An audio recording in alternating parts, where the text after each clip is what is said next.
और फिर इस चुनाव में जब लग रहा है कि बहुत बुरा पराजय होने वाला है टीएमसी का, तो ये इस प्रकार की घटनाओं से लोगों में भय पैदा करना की चेष्टा करते हैं। लेकिन मैं ममता दीदी को भी और अभिषेक बनर्जी को भी बताना चाहता हूं कि लोकतंत्र में जब जनता जाग जाती है तो किसी नेता का नहीं चलता है। লোকসভা ভোটে বিজেপির কৌশল কি হবে তা নিয়ে রায়গঞ্জে বৈঠক করল বিজেপির কেন্দ্রীয় প্রতিনিধি দল। পশ্চিমবঙ্গের ইনচার্জ মঙ্গল পাণ্ডের নেতৃত্বে এই বৈঠকটি হয়, যেখানে লোকসভা বিজয় সংকল্প কি হবে তা ঠিক করতেই এই বৈঠক বলে বিজেপি সূত্রে জানা গিয়েছে। লোকসভা নির্বাচন কমিটি, মন্ডল সভাপতি সহ বিজেপি নেতৃত্বদের নিয়ে এই সভা হয় এদিন।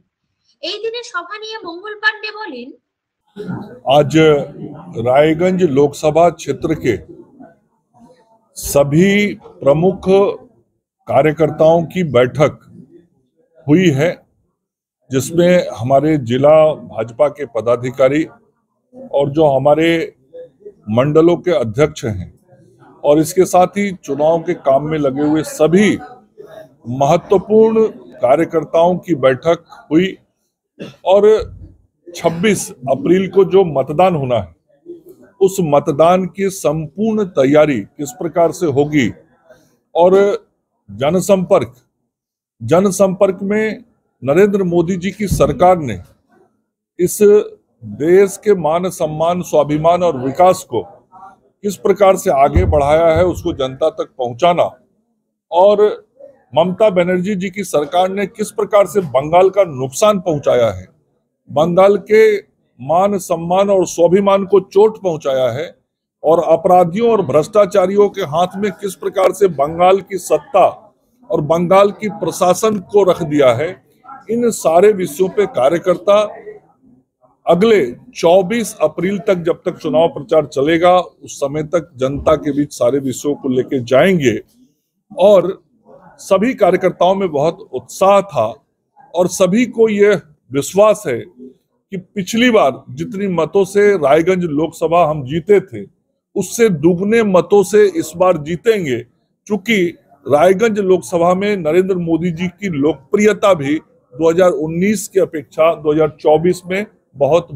देखिए, मैंने अभी कहा, संपूर्ण पश्चिम बंगाल में अपराधियों का और भ्रष्टाचारियों का राज है, और ये अपराधी और भ्रष्टाचारी टीएमसी पार्टी के हैं। चूंकि आज सत्ता टीएमसी के पास है, मुख्यमंत्री माननीय ममता बनर्जी जी हैं, और टीएमसी जो सत्ता में बैठी हुई है और जो माननीय मुख्यमंत्री जी हैं, वो अपराधियों को अपने शासन और प्रशासन के द्वारा संरक्षित करवाती हैं। ये बंगाल की जनता ने एक बार नहीं कई बार देखा है, और उसके दुष्परिणामों को भी बंगाल की जनता ने झेला है। संदेश खाली में जो घटना घटी और मां बहनों के सम्मान पे जो चोट पहुंचा, उसका गुस्सा पूरे पश्चिम बंगाल के हर मां बहनों के दिल में है। और वो घटना भी तभी घटित हुई थी जब टीएमसी की सरकार ने शेख शाहजहां जैसे टीएमसी के नेता जो अपराधी हैं, उनको संरक्षण देने का काम करती रही, और अब उनकी गिरफ्तारी के बाद भी उनको बचाने के हर संभव प्रयास टीएमसी सरकार के द्वारा न्यायालय तक जाके करने का काम किया गया।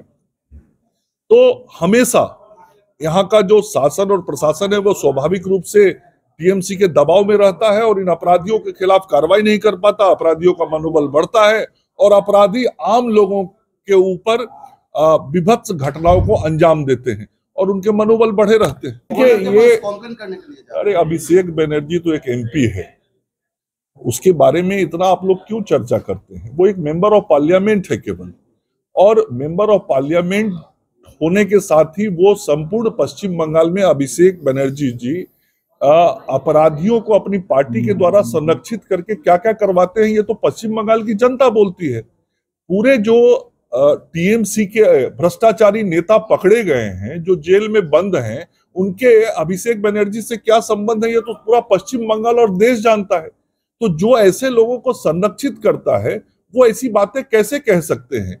और जिस भी एजेंसी की बात होगी, ये सारी एजेंसियां आपकी भी जानकारी के लिए और देश की भी जनता जानती है, ये इंडिपेंडेंट एजेंसीज है।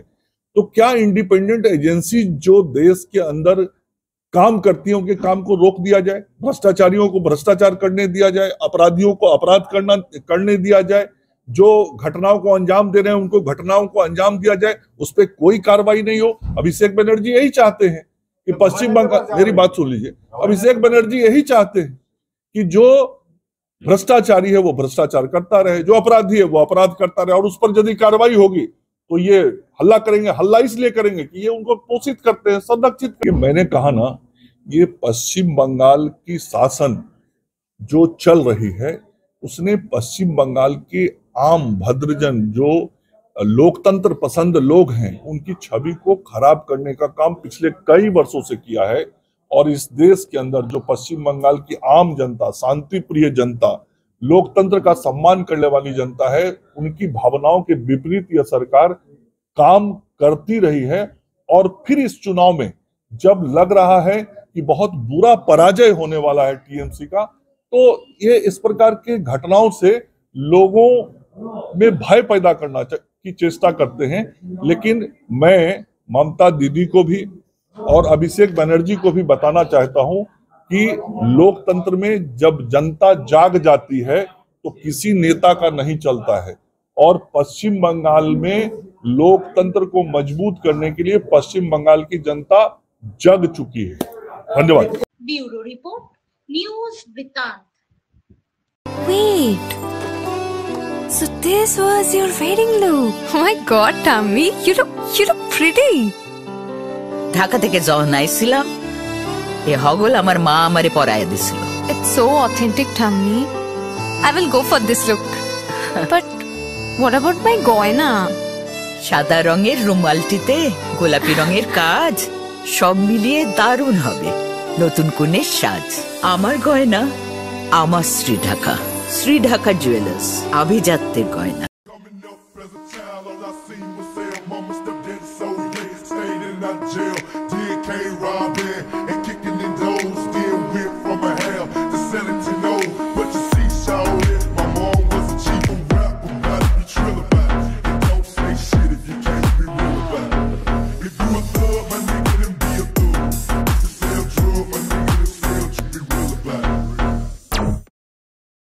সব মাই চায় মেয়েকে রাজরানীর মতন সাজাতে, সাজিয়ে তুলতে চায় সোনার গয়নায়। ওরিয়েন্ট জুয়েলার্স, সোনা যা সর্বক্ষণের।